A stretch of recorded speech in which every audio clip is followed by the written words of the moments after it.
No sé si pueden ver mi pantalla, por favor. Sí, doctor, sí se puede ver.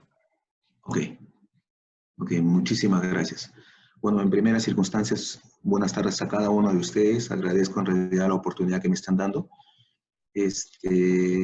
Para mí este es un tema muy simpático. Cada vez quiero hacerlo lo más práctico posible, pero en su defecto, por favor, estoy presto para cualquier tipo de apoyo, puesto que a pesar de que la literatura no varía mucho, siempre hay algunas incógnitas que cada vez trato de resolverlas. En su defecto voy a tratar de ser lo más didáctico posible para que ustedes me entiendan, por favor. Entonces, con la venia de cada uno de ustedes, por favor, quisiera que me permitan presentar.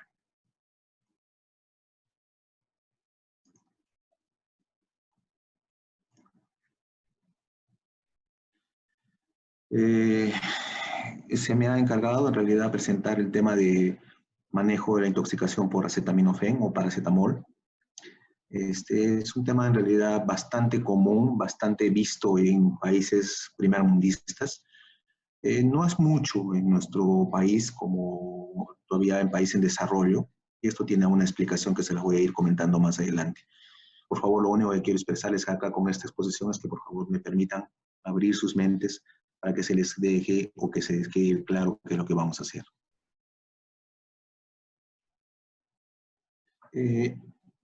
Frente a toda intoxicación, que es lo que estamos partiendo o estamos haciendo en este curso, primeramente hay que considerar que las intoxicaciones se pueden ver bajo cuatro modalidades. Bajo cuatro modalidades.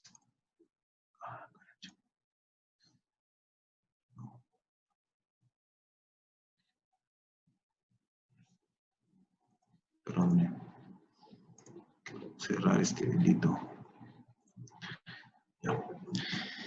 Las intoxicaciones pueden estar sujetas a una condición de intento de suicidio, muy común, un abuso accidental, una intoxicación criminal o una intoxicación laboral. Estas son las únicas formas de presentación de las intoxicaciones. En el caso del paracetamol y de la aspirina, en realidad lo que más premia es un abuso, pero previamente accidental.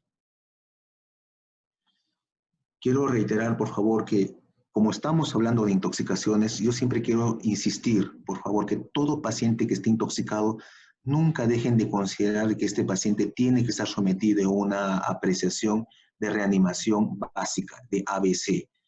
O sea, todo paciente que está expuesto a un tipo de situaciones, por favor, es un paciente potencialmente recuperable, pero a la vez es un paciente potencialmente dudoso para nosotros. Eso es lo que quisiera reiterar. Estos pacientitos, ustedes se van a dar cuenta que muchos de ellos parecieran no estar enfermos, ¿no? Ya sea un paciente intoxicado o que esté en sospecha de intoxicación. Al inicio aparentemente no lucen enfermos, pero quiero que por favor recuerden que estos pacientitos, por su evolución rápidamente, pueden ser potencialmente fatales. Entonces, esas son las primeras premisas que quisiera dejar en todo paciente intoxicado. Primero, que son recuperables. Dos, que tengamos en consideración que estos pacientes muy rápidamente se pueden descompensar y pueden ser inclusive fatales. Y tercero, por favor, que el tiempo es oro para nosotros. Ese paciente intoxicado, si nosotros nos dedicamos a buscar por qué va a suceder en este tipo de circunstancias, no. Lo que siempre primero tenemos que considerar en todo paciente intoxicado es la detoxificación y la estabilización. Esto es lo que yo siempre les digo a todo curso de un paciente hospitalizado, de un paciente intoxicado. Necesito que por favor ustedes entiendan que es rápidamente recuperable. Al revés, pareciera estar estable, pero abruptamente se pueden descompensar. Y tercero, por favor, el tiempo para ellos en el tema no del diagnóstico, sino de la estabilización es básica. Hablemos, por favor, sobre la historia del paracetamol. Es una historia bastante simpática en realidad. En los años, en realidad, 1900, se genera una molécula inicial. Y les digo esto porque no sé si será cosa de Dios para más adelante, pero la historia se repite. En el año 1900, en realidad, se genera una sustancia a base de una molécula, de un grupo molecular que se llama P-aminofenol. Se le conocía inicialmente como fenacetina. La fenacetina en 1900 es una molécula que en realidad demuestra una condición analgésica y demuestra una condición antipirética. Inicialmente con costos altos, esta medicación empezó a utilizarse muy ampliamente en el mundo, motivo por el cual empezaron a aparecer condiciones muy parecidas a lo que se está viviendo ahora, muy utilizada, muy abierta, muy vendida, y gradualmente empezaron a notarse algunos efectos de daño que tenía esta fenacetina. Causaba metahemoglobinemia.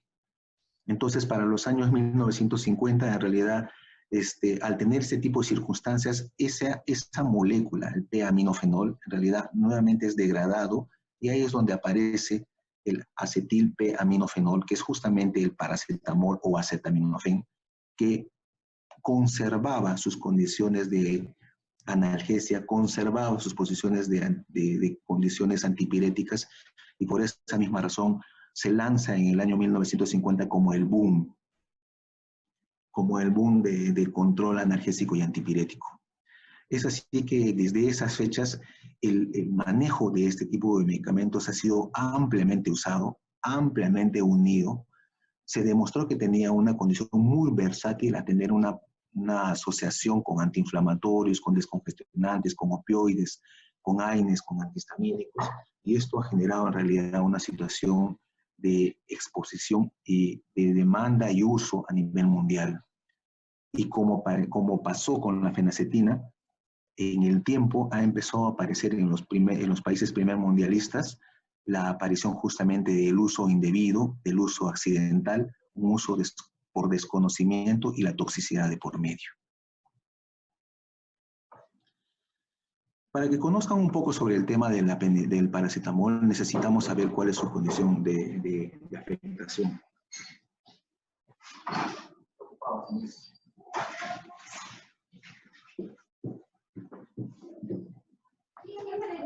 ¿Dónde está acá? Quiero hablar, por favor, sobre el tema de la farmacología del paracetamol. Necesitamos conocer el producto. Eso es en síntesis lo que quiero hacerles entender. Primero, ¿cuál es su mecanismo de acción? ¿Cuál es su mecanismo de acción? En realidad, para ampliar rápidamente, el mecanismo de acción del paracetamol es inhibir la producción de prostaglandinas E2 y H2, que coincidentemente y en una forma indirecta actúan sobre el COX-2. Conclusión, control del dolor, control del efecto antipirético. Su farmacocinética. Esto es importante para ustedes. El paracetamol en realidad tiene diferentes presentaciones.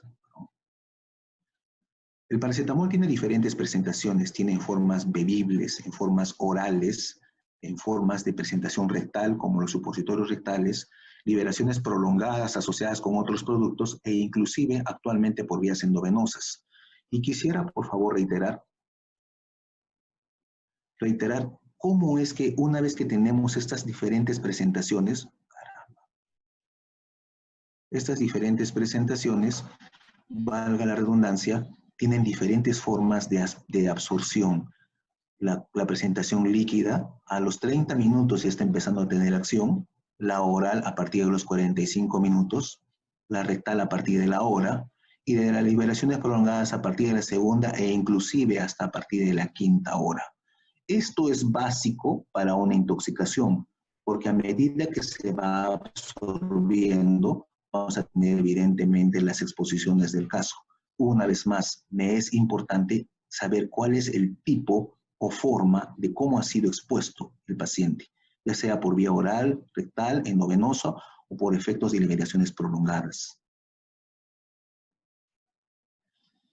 Para ello también es importante saber cómo nuestro cuerpo transforma las moléculas de paracetamol. Esto también es básico para nosotros.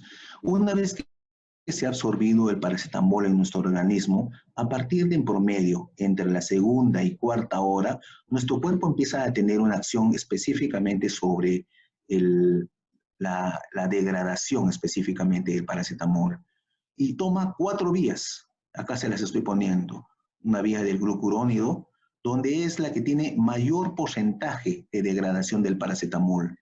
Toma un 60% de la degradación del paracetamol y darnos un metabolito específicamente inactivo, 60%. Si este en general se está saturando, se capta el segundo complemento o la segunda vía, que es la vía de la sulfasalación, que toma aproximadamente un 30% adicional para generar evidentemente metabolitos inactivos en el paciente. Un 5% es excretado a nivel renal sin cambios, pero a pesar de este prácticamente 95% en promedio, siempre nos queda un 5 a 15% que este metabolito de paracetamol es oxidado. Esta última vía, esta oxidación asociada específicamente al citocromo P450 del hígado, hace que se produzca esta sustancia, el N-acetil-P-benzoquinona o N-acetil-P-benzoquinoenimina. Yo le llamo NAPQI a partir de aquí adelante para que ustedes me entiendan, pero es el N-acetil-P-benzoquinona, la sustancia que de por sí va a ser dañina para el hepatocito. Acá lo tienen mejor, en una forma de dibujo. Aquí está el acetaminofén o paracetamol y toma la vía de la glucuronización en un 60%, la vía de la sulfasalación en un 30-40%, la vía de una descarga sin cambios, un 5%, y basados o unidos por la P450 puede degradar en una sustancia, una vez más la N-acetil-P-benzoquinona, que es una sustancia muy irritante y tóxica para el hepatocito. Pero esta, una vez que está formada, el hígado en realidad se vale del glutatión para que se formen mercaptanos y glutationes, elementos inactivos que se pueden eliminar fácilmente. O sea, una vez más, tenemos 4 vías, de las cuales esta última, la P450, es una de las que menos se utiliza, pero puede ser factible. Quiero reiterar, por favor, que la P450, hay personas que tienen un citocromo P450 un poco más activo. Hay personas desnutridas, hay personas que están expuestas al alcohol que estimulan a que este P450 gane porcentaje y, valga la redundancia, produzcan más NAPQI. Eso sucede, por ejemplo, con este ejemplo. Hay elementos asociados al alcohol, asociados a anticonvulsivantes o asociados a algunos antidepresivos que, valga la redundancia, compiten en la producción o en el manejo del NAPQI, del citocromo P450. Acá les traigo un slide en las cuales quiero que se fijen que cuando un paciente está expuesto, ya sea por el gramaje, ya sea por la forma como ha sido administrado el paracetamol, y si tiene alguna condición comórbida, en este caso, en este slide, un paciente que toma alcohol, fíjense por favor cómo es esa degradación.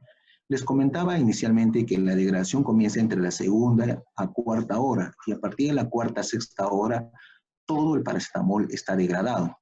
Fíjense por favor que en este diagrama, acá tengo el P-citocromo 450, que se une al acetaminofén y lo degrada en su forma inactiva. Pero fíjense por favor que acá está nuevamente el citocromo P450, acá está el acetaminofén y cómo se hace presente el etanol compitiendo en realidad con el paracetamol. Cómo compite con él, evita que todavía no se degrade hasta que desaparezca, y una vez que desaparece, nuevamente empieza la degradación.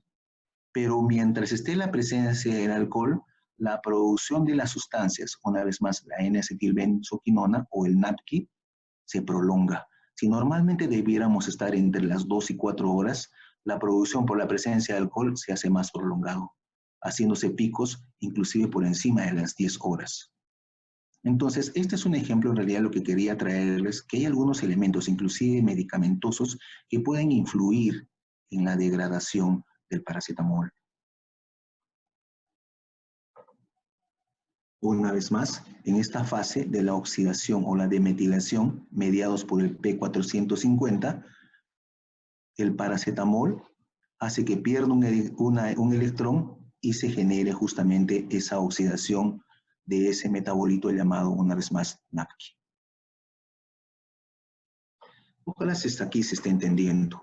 Quiero resaltar una vez más que acá lo que queremos hacer es, primero, saber cómo se comporta el paracetamol, cómo lo absorbo, cuánto tiempo inicia su absorción y, valga la redundancia, demora entre 2 y 4 horas su degradación. Si yo tomo algo oral, la degradación va a ser a las 4 horas. Si tomo algo oral con liberación prolongada que puede durar hasta 5 horas su absorción, échenle 4 o 5 horas más su degradación, o sea, se va a prolongar un poco más.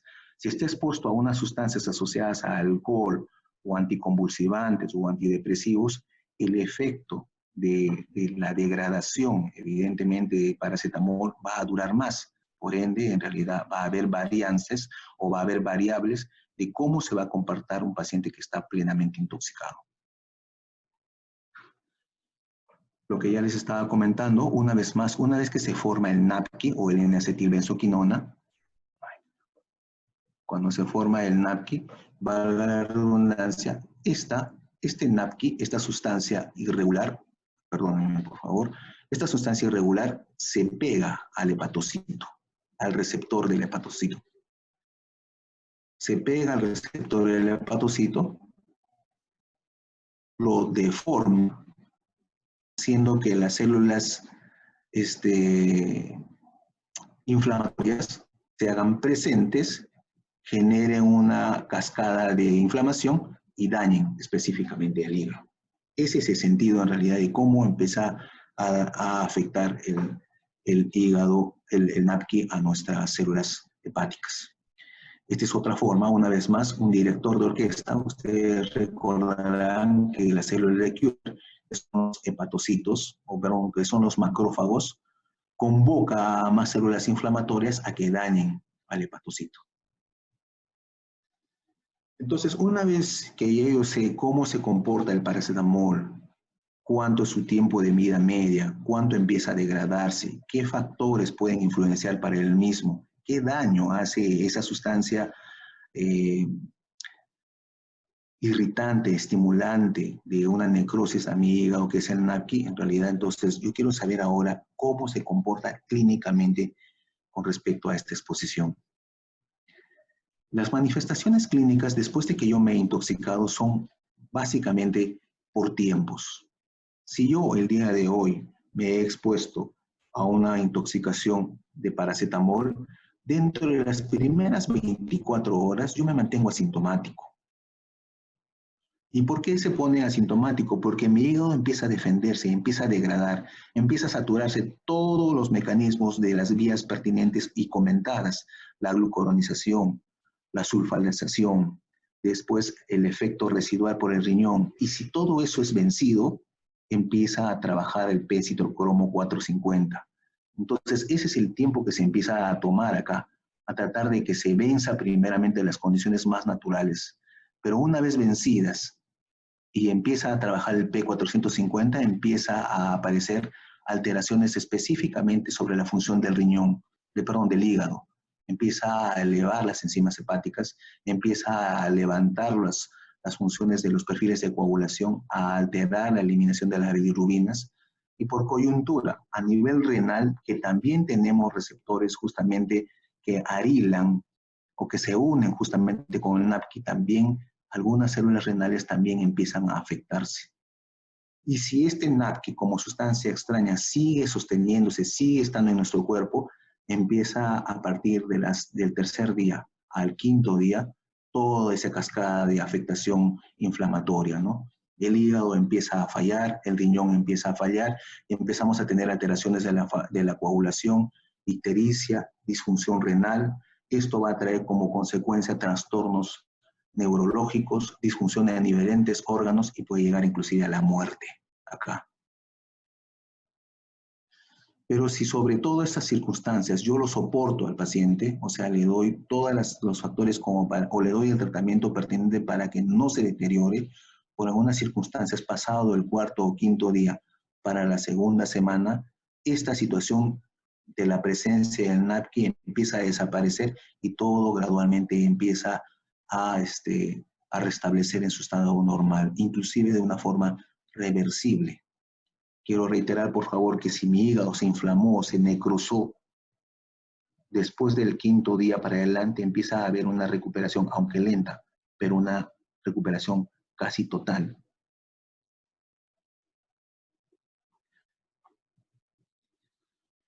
Entonces, si ya sé cómo me dura el paracetamol, ya sé cuánto de tiempo de acción vive una vez que he estado expuesto, ya sea oral o rectal, ya sé cómo se degrada, ya sé que una sustancia llamada NAP, que es la que desarrolla la necrosis, entonces, ¿cómo lo puedo tratar? ¿Cómo lo puedo valorar?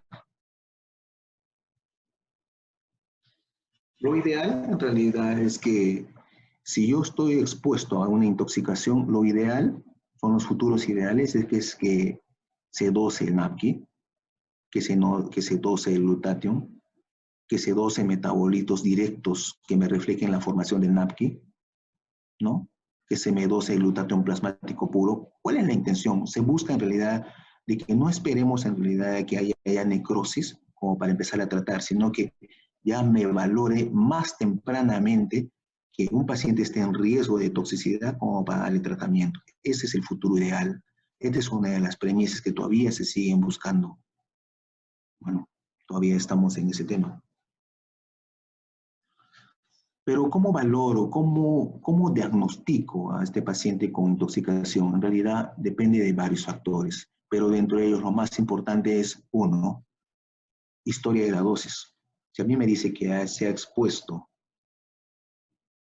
aproximadamente 7.5 gramos en un adulto o 150 miligramos en un niño, estamos hablando, por favor, de niños menores de 8 años o que pesan menores de 40 kilos, estos pacientes, por favor, valga la redundancia, están potencialmente en riesgo de una toxicidad por paracetamol. Entonces, el valor es 7.5 en una persona adulta, en una intoxicación aguda, 150 miligramos por kilo en un niño menores a 8 años y que no superen 40 kilos, o 6 gramos en condiciones de toxicidad crónica. Toxicidad crónica estamos hablando de que esté tomando 6 gramos de paracetamol por encima de la semana. A eso lo consideran toxicidad crónica. Esos pacientes también tienen riesgo de generar una intoxicación por paracetamol. La segunda forma, cómo puedo valorar el diagnóstico de una intoxicación por paracetamol, es la determinación del paracetamol sérico, ¿no? Que ya la mayoría de los centros hospitalarios lo cuentan. Ya pueden dosar las concentraciones de paracetamol para saber si realmente en realidad ese paciente está en riesgo de toxicidad o no. Los investigadores Rumbach y Matthew, en el año 1970, empezaron a hacer seguimientos a todos los pacientes en realidad que estaban expuestos a intoxicaciones por paracetamol y llegaron a entregar este gráfico que hasta ahora es valedero, imagínense, desde 1970. Este nomograma habla o relaciona las horas con la concentración del paracetamol y descubrieron por estadística que pacientes que a la cuarta hora, perdónenme por favor, que a la cuarta hora tienen concentraciones más de 200 miligramos por litro de paracetamol, o a la octava hora más de 100 miligramos por litro de paracetamol, o a las 12avas horas más de 40 miligramos de paracetamol, de ahí que sale este trazado, son pacientes que definitivamente hacen toxicidad hepática.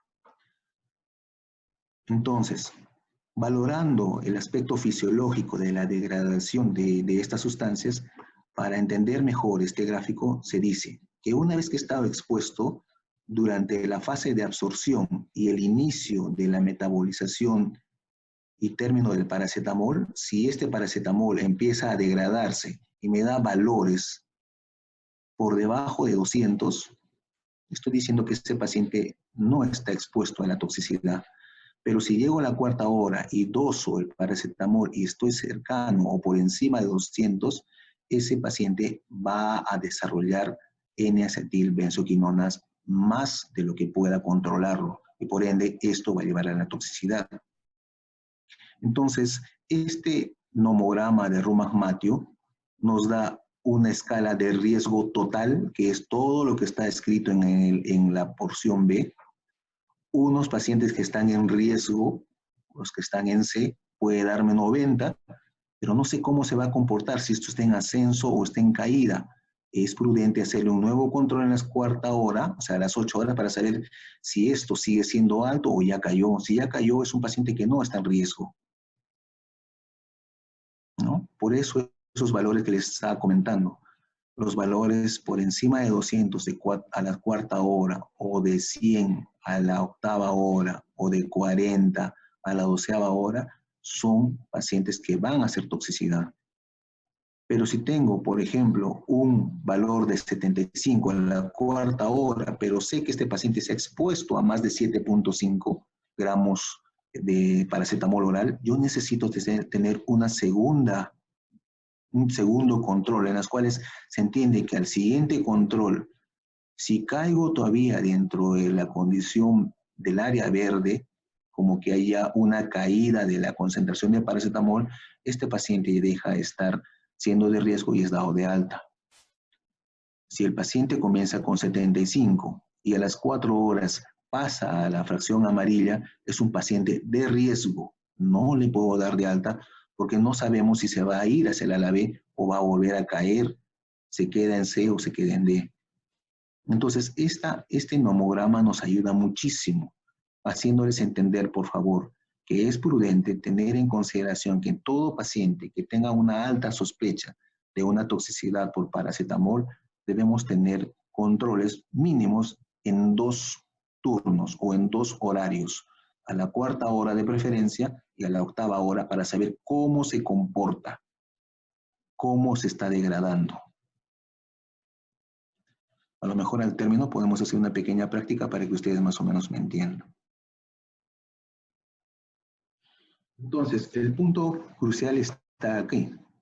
Acá quisiera que a lo mejor me ayuden, a lo mejor quisieran tener a un alcance. Vamos a presentarnos a varios riesgos. Yo no sé qué les parece, por ejemplo, si cuando me dicen que hay un paciente que está intoxicado, le tomo análisis y la primera forma es que encuentro unas transaminasas altas. ¿Qué consideran ustedes? ¿Es un paciente ya intoxicado, entendiéndose que ya empieza a tener necrosis? ¿Se entiende que el paracetamol da necrosis? O el segundo caso hipotético, en las cuales puedo tener una concentración de paracetamol normal, pero unas transaminasas altas. Cuando no tengo un tiempo conocido de la exposición, ¿cómo tengo que valorar estos? ¿Y cómo se van a comportar los pacientes que tienen liberación prolongada del paracetamol?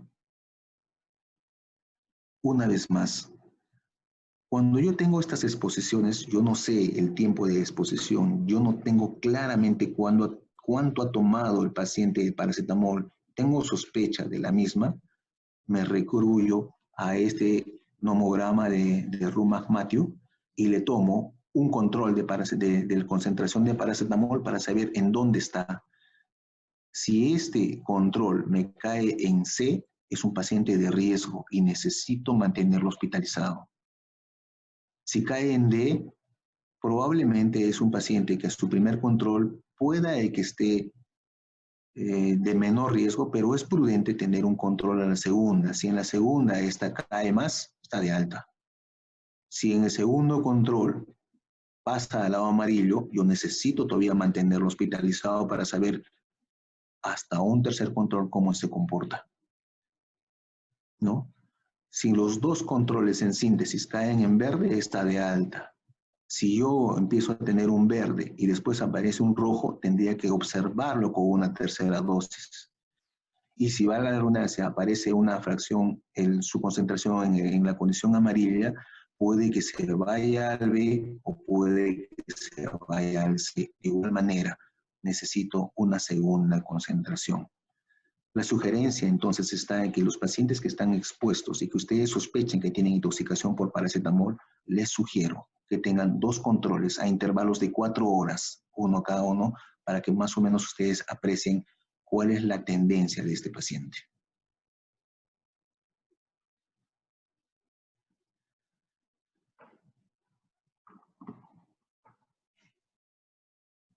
Muchas de las apreciaciones de muchas personas dicen, hay una historia aparentemente de sobredosis de paracetamol de más de 7.5 o en el caso de los niños, más de 150 miligramos, ¿no?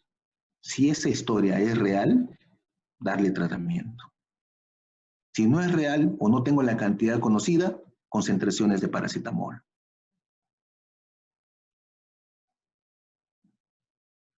Si por algunas circunstancias el paciente no tengo claramente una historia de cuánto consumió, pero hay una evidencia hepática o alteraciones mentales que no me expliquen otra forma de afectación, por favor, este paciente posiblemente va a tratamiento.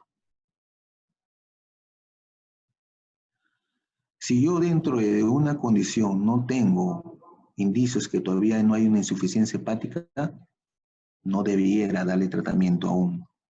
Todas estas condiciones son preguntas que todos los investigadores se hacen. Y valga la redundancia, estamos para diferenciarlas acá si ustedes tienen algunas consultas. Pero en síntesis, todas estas preguntas que ustedes ven aquí están basadas en este nomograma que está al alcance de ustedes. Todos los centros hospitalarios cuentan con concentraciones con laboratorio para dosar paracetamol.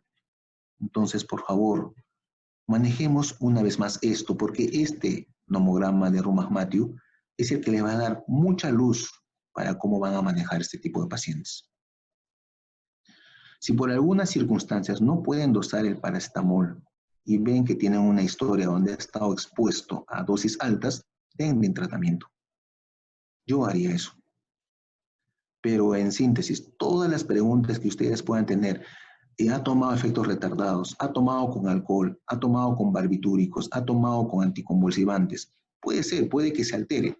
Tómenle 2 concentraciones. Y ustedes se van a dar cuenta cuál es la tendencia que tiene ese paciente. Esta es la mejor valoración para el paciente.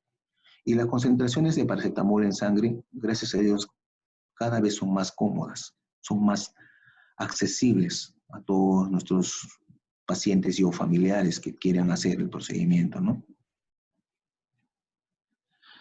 Una consideración especial, y eso quisiera también recalcar, acá había un pequeño error. Las pacientes embarazadas, las que tienen más de 23 semanas de gestación, estas personas embarazadas en realidad ya tienen un bebé dentro de su útero, donde ya tienen formado su hígado, donde ya también tienen este efecto de glucuronización, de sulfasalación y de la presencia del citocromo P450.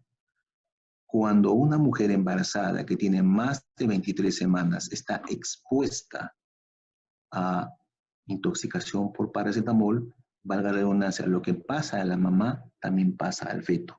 Si la mamá tiene una intoxicación o un riesgo alto de intoxicación, se entiende que el feto también va a tener algo muy similar.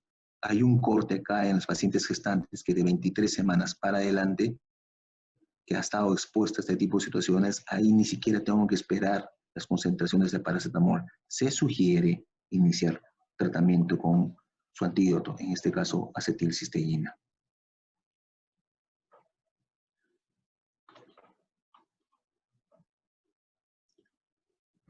Cuando yo me expongo a paracetamol, ya sea por un efecto accidental o un intento suicida, lo primero que tengo que hacer es limitar la absorción.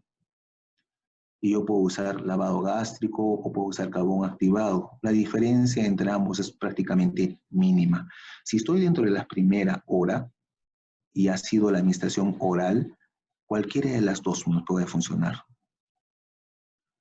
Y si tengo justamente la dosis o estoy sospechando, valga la redundancia, del paciente que tiene intoxicación por paracetamol, valga la redundancia, ese paciente se queda conmigo y dentro de las primeras 24 o 48 horas lo monitorizo, controlando sus síntomas y valorando su laboratorio para saber si se está empezando a generar la disfunción hepática y renal, muy aparte de la concentración de paracetamol que ya le voy a pedir.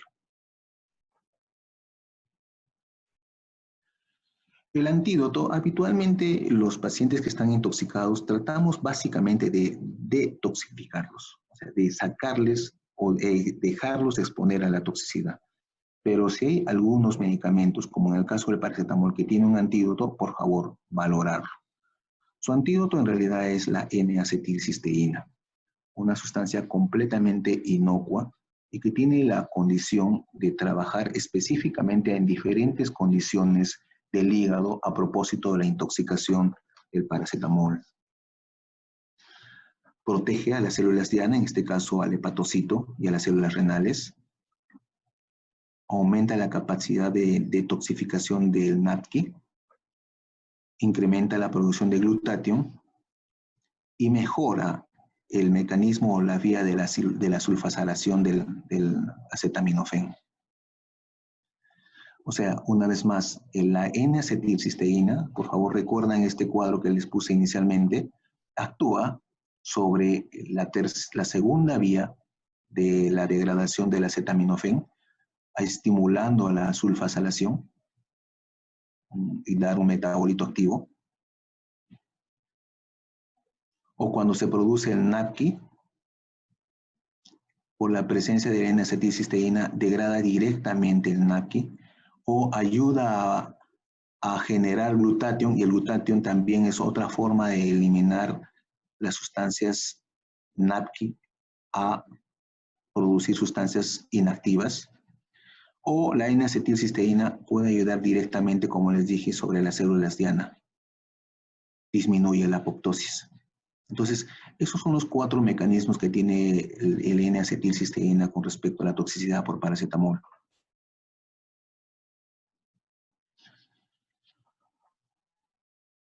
Lo que sí está demostrado que después de haber hecho valoraciones de darle N-acetilcisteína a las 2 horas o entre las 2 y 4, 4, 6 y 6, 8 horas, no existe mayor diferencia.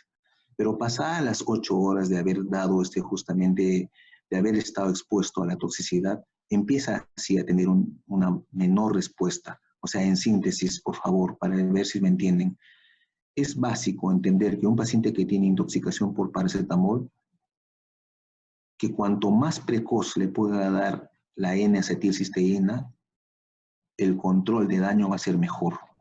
Si yo paso de las 8 horas de afectación, la probabilidad de controlar esa cascada inflamatoria es cada vez menor.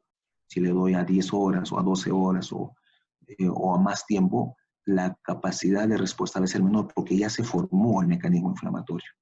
Y al revés, si estamos dentro de las 8 horas, si ya le di, yo le puedo dar entre las 2 o las 4 o las 6 o inclusive 8 horas, no existe mucha diferencia. O sea, en síntesis, yo puedo utilizar N-acetilcisteína dentro de las 0 hasta las 8 primeras horas para tener una muy buena respuesta en el paciente. La N-acetilcisteína yo la puedo dar por vía oral o por vía endovenosa. No existe diferencia en realidad en cuál darle una con otro.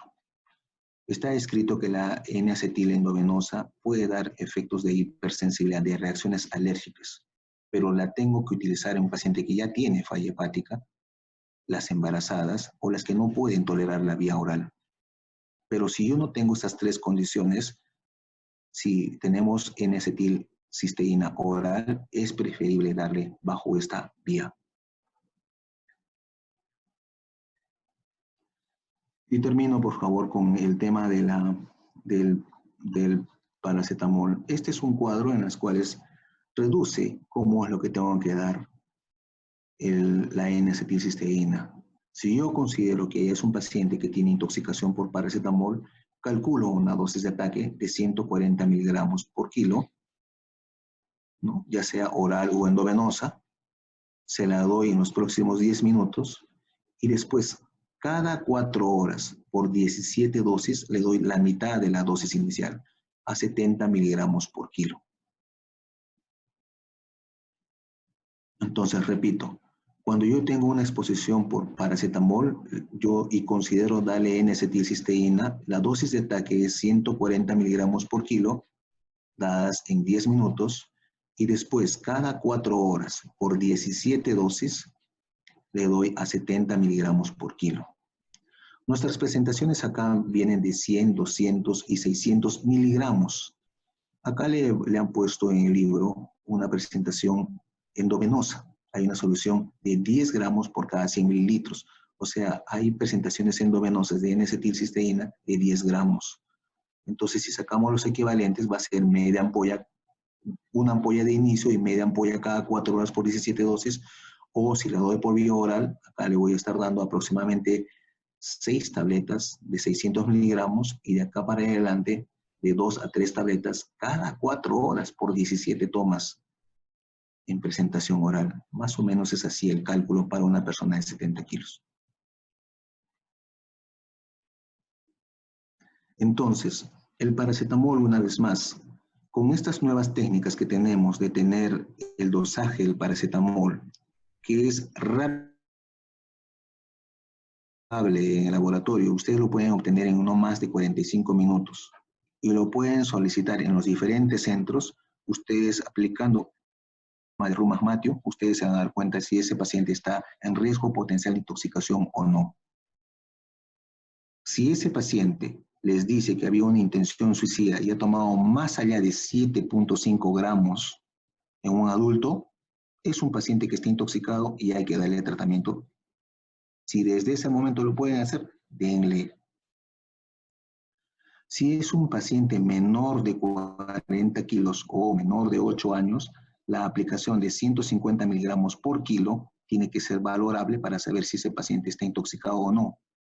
Si supera de ese valor de acuerdo a su peso, valga la redundancia, se le inicia N-acetilcisteína.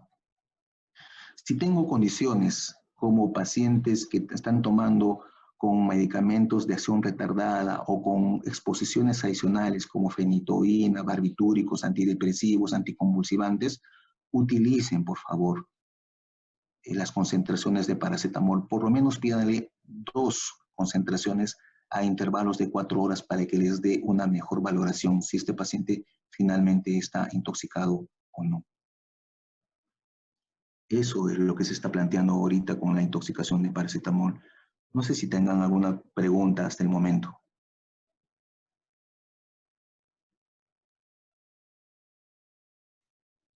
Muchas gracias, doctor, por su ponencia. Chicos, por favor, dejen sus preguntas en el chat. Tenemos aún el tiempo para poder resolver las dudas que ustedes puedan tener.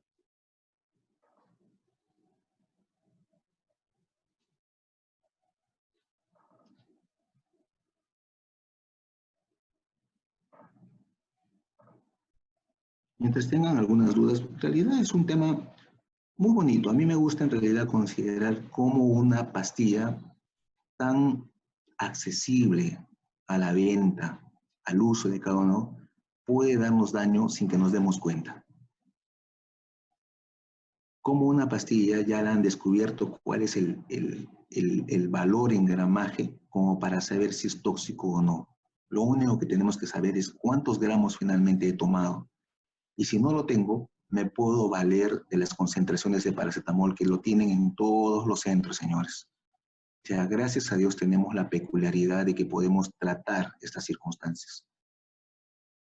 Acá en Sudamérica y en el Perú, para ser más exacto, la gente toma el paracetamol, pero no llegamos a esas concentraciones tan altas como en los países primermundistas. Pero de igual manera es necesario que ustedes lo manejen. Y reitero, por favor, en una paciente embarazada, por favor, quiero que recuerden que si ya tiene más de 23 semanas de gestación, ese bebé que tiene intraútero ya tiene un hígado formado y también ya degrada. El paracetamol pasa la barrera hematoencefálico, pasa la barrera placentaria. Entonces, de por sí, lo que está viviendo la mamá, también vive el bebé. Entonces, si esta paciente, la mamá, tiene riesgo de intoxicación por paracetamol, por favor, consideren que es una paciente vulnerable y denle el tratamiento con N-acetilcisteína. Eso es lo que trato de insistir con la intoxicación por paracetamol, pero lo demás ya es bastante conocido. En aras del tiempo, si me permite, entonces vamos a hacerlo rápidamente. La intoxicación por salicilatos. Al igual que en realidad el paracetamol, los salicilatos también son de uso muy abierto. el ácido salicílico en realidad es uno de los productos que ustedes lo ven, que lo utilizamos en pacientes cardiológicos o inclusive pacientes que lo utilizan por su efecto antiinflamatorio o analgésico. Quiero comenzar que esta pastilla es de un peso molecular muy pequeño. ¿A qué viene este comentario que pastillas pequeñas pueden tener concentraciones altas? A eso me refiero. Que su dosis terapéutica puede ser hasta 30 miligramos por decilitro y que cuando esto se triplica, 100 miligramos por decilitro, es una paciente que tiene una condición de toxicidad y necesitamos hemodiálisis de urgencia. Entonces, lo que quiero recalcar acá que la aspirina en realidad siempre va a venir en fracciones pequeñas por su tamaño. El paracetamol, ustedes se han dado cuenta que vienen pastillas más grandes. Les voy a presentar acá a modo de un caso clínico cómo se expresa un paciente con una intoxicación por paracetamol. Si me permiten. De hecho, sí les va a acordarse mucho mejor. Miren, este es un caso de una paciente que tiene 22 años, que viene con una historia de dolor abdominal, náuseas y vómitos, o sea, síntomas digestivos. Y refería que horas antes había tomado casi todo un frasco de aspirina en un intento suicida. La paciente en ese momento, muy aparte del dolor abdominal, refería cierta dificultad respiratoria.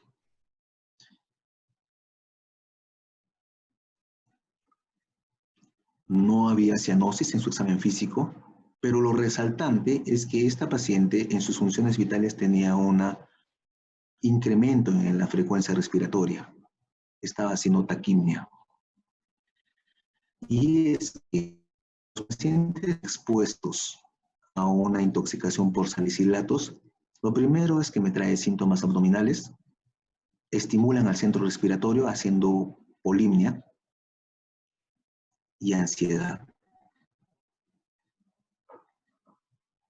Se le hace, según la historia clínica, algunos análisis y como ingresó, miren, después de haber tomado 6 horas, decidieron hacerle el lavado gástrico y darle sorbitol. Vamos a hablar por qué después.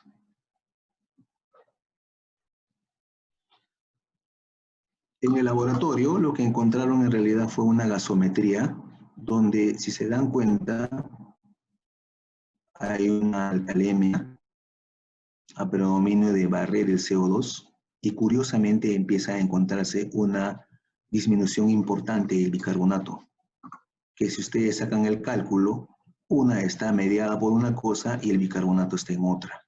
No hay un elemento compensatorio, por eso que hay la predominancia del pH en 7.51. Y es que los pacientes con intoxicación por salicilatos, al estimular el centro respiratorio, hacen taquimias, independientemente de su valor metabólico. ¿Por qué hacen una condición metabólica? Cuando hay una toxicidad en realidad por salicilatos, la presencia de salicilato a nivel hepático bloquea la glucogenólisis. Perdóname, siempre me confundo. Al no haber glucosa libre, estimula una cetosis, a una degradación de los ácidos grasos, motivo por el cual es que va a empezar a aparecer cuerpos cetónicos y la acidemia correspondiente. Como esta paciente está acidótica, sus evaluadores, los médicos evaluadores deciden darle bicarbonato. Y estaban en lo correcto, porque justamente la causa de los salicilatos, la causa principal de los salicilatos es acidosis. Y el bicarbonato es uno de los elementos que ayuda a controlar la acidosis en las intoxicaciones por salicilatos. La evalúan y 2 horas después verifican que la paciente se torna taquimneica con una cierta tendencia a la caída de su presión. Le habían hecho el dosaje de salicilatos, que también se puede hacer. Y a pesar de esto, miren, 2 horas después de haber ingresado, le dan una segunda dosis de carbón activado. Y es que la aspirina también es otro elemento versátil. Y no solamente viene asociada, o no viene sola, sino a veces viene asociada con otros elementos como cafeína, como barbitúricos, como anestésicos, como opiáceos, retardando su presentación o su liberación en el intestino y por ende mantenerlos ahí. Entonces consideran darle dosis reiteradas de carbón activado. A diferencia del paracetamol, aquí en el salicilato sí funciona las dosis reiteradas de carbón activado. Como aparentemente la intoxicación ha sido importante, el paciente no llega a compensarse. A la hora después de su reevaluación persiste acidótica. Fíjense cómo está el bicarbonato. Y ya empieza a haber deterioro respiratorio, empieza a levantar el CO2, o sea, hay una acidosis mixta. Llega el dosaje de salicilatos que está más de 100, por ende hay criterio de diálisis. Y si esta persona hasta ese momento no llega a dializarse, valga la redundancia, se agita y hasta puede presentar convulsiones.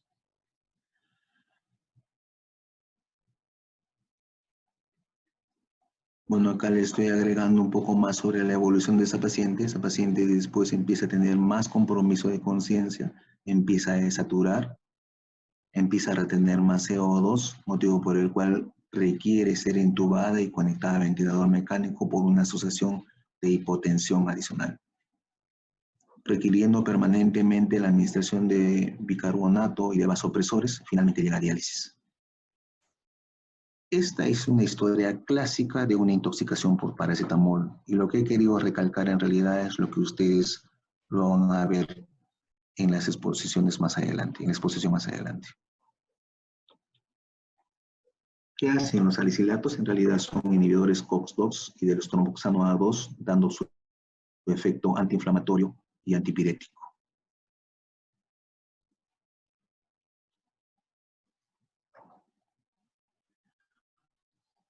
La aspirina tiene una absorción desde el estómago e inclusive en el intestino. A pesar de que el intestino es lenta su absorción comparada al estómago, por la longitud que tiene, sigue absorbiéndose. Y este es el que les estoy comentando.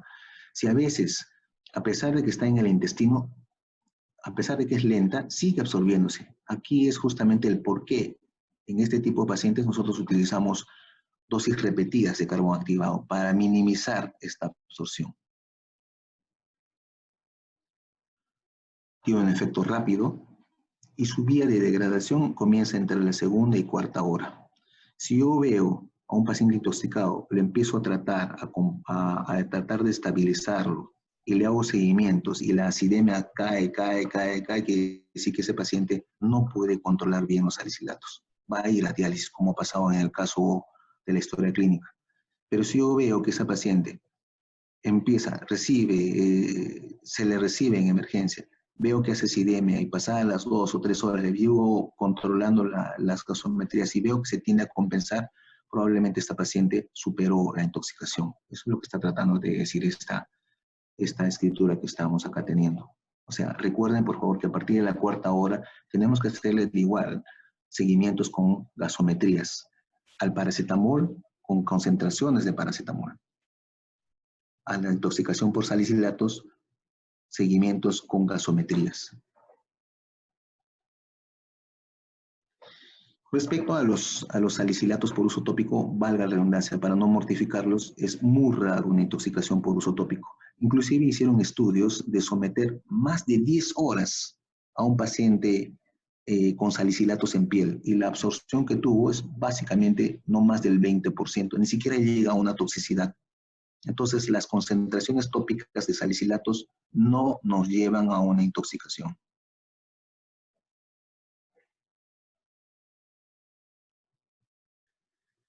¿Cómo se metaboliza el ácido acetil salicílico? En realidad, el ácido acetil salicílico, tenemos dos vías de donde vienen, ¿no? El ácido acetil salicílico y el metil salicilato. El metil salicilato es el que me da el ácido salicílico, o sea, la aspirina, lo que ustedes ya conocen como aspirina. Y una vez que está en mi organismo, se vale de 4 mecanismos para eliminarlos. en la producción del ácido salicilúrico, en éter de glucurónico, en éster de glucurónico y en el ácido gentísico. O sea, su degradación, al igual que el paracetamol, también tiene 4 vías, pero no es mediada en producir ninguna afectación adicional como una sustancia tóxica como el P450 en el paracetamol, sino que su presencia sostenida en pacientes intoxicados hace que genere toda esta cascada. La presencia del ácido salicílico en mi organismo, específicamente en el hígado, bloquea la glucogenólisis y por ende favorecer la cetosis. Conclusión, acidosis metabólica. Esa es la causa de cómo tengo la toxicidad por salicilatos. Entonces, como decíamos en la historia clínica inicial, esta paciente en una intoxicación, o sea, las manifestaciones clínicas en una intoxicación aguda, vamos a encontrar náuseas y vómitos como efectos gastrointestinales iniciales, va a haber diaforesis, está descrito unos sonidos en el oído, evidentemente sin pérdidas de la audición, va a haber hiperventilación por estimulación del centro respiratorio, agitación y llegar inclusive a convulsiones. Algunos pacientes, en realidad principalmente ancianos, pueden estar sometidos a una toxicidad crónica y los cuadros o síntomas son muy abigarrados. De igual manera, vamos a tener también pérdida de la audición, algunas náuseas, vómitos, una cierta hiperventilación, hipertermia, confusión, agitación, convulsiones y hasta coma, pero una forma abigarrada. En mis abuelitos hay que tener siempre en consideración que si está tomando salicilatos, hay que tener en consideración que este tipo de contexto sintomatológico puede hacernos considerar que hay un cierto grado de toxicidad. Que si yo lo veo que tiene una acidemia persistente, puede que estemos frente a una exposición por salicilatos. Acá hay un contexto, por favor, todo lo que estamos conversando. ¿Qué es lo que genera, qué síntomas generan los salicilatos a nivel central, desde mareos, vértigos, tinnitus y convulsiones? Compromisos o síntomas gastrointestinales, renales, pulmonares, metabólicas. O sea, tiene una forma difusa de afectar, pero todo este compromiso sintomatológico tiene una base, hace acidemia, y la acidemia por cetosis. Y esa acidemia es la que genera la disfunción de los diferentes sistemas que me van a dar el contexto sintomatológico que ya se ha comentado. Tratamiento. Si la acidemia en general es permanente o persistente, este paciente va a ir definitivamente a hemodiálisis. Pero hasta que llegue ahí, puede usar el carbón activado, como ya les comenté. Puedo utilizar repetidas dosis de carbón porque les comenté que su presencia puede estar enlentecida cuando vienen asociados a elementos, opiáceos, cafeína, y la presencia inclusive en el intestino delgado mantiene su absorción. Entonces, por esa misma razón podemos utilizar dosis repetidas de carbón activado. Se ha utilizado anteriormente catárticos, o sea, algo que le ayude a estimular las diarreas e inclusive irrigación intestinal, pero esto ya se está dejando de moda, ya no lo estamos utilizando.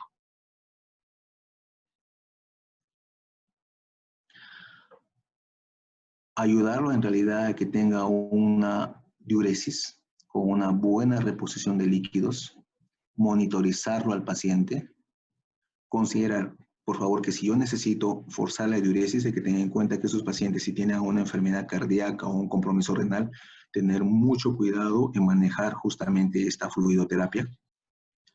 Y el elemento básico, ¿no? Si yo tengo una acidosis, lo que yo necesito es darle a un método de alcalinización y es justamente donde aparece el bicarbonato como mecanismo de tratamiento para este tipo de exposiciones.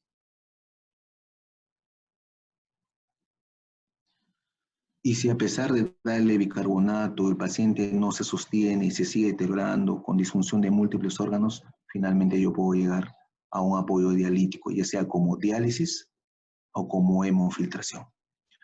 La diferencia entre diálisis es la remoción específicamente de la sustancia dañina, pero hay situaciones que solamente puedo hacer hemofiltraciones, como por ejemplo cuando hay sobredosis mixtas o cuando lamentablemente no hay una hemodiálisis disponible, ¿no? Pero lo más frecuente es que la hemodiálisis, la remoción de la sustancia, es la que necesita el paciente. No quiero prolongarme más, me dieron 1 hora. Y quiero terminar con esto, mis estimados señores. Una sonrisa en realidad cuesta poco, produce mucho. Quiero no cansarlos. No empobrece ni enriquece a quien la recibe. Dura un instante y perdura como un gran recuerdo. Muchísimas gracias en realidad por todo su audición y espero que en realidad le haya sido de ayuda.